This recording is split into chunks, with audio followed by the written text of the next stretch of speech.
How to see messages on Snapchat without opening it. Hey everyone, welcome back to another tutorial video. In today's video, I'll show you how you can see Snapchat messages without opening it.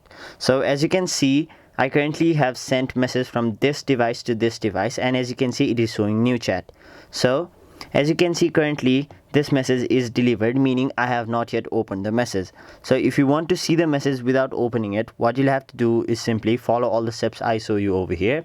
So basically what you want to do is simply tap on this profile and then quickly swipe to the right. So let me show you an example. All you have to do is tap on the profile and then swipe to the right. Now simply don't release your phone until you see the message. Now as you can see, the messages are, "Hi, how are you? How was your day?"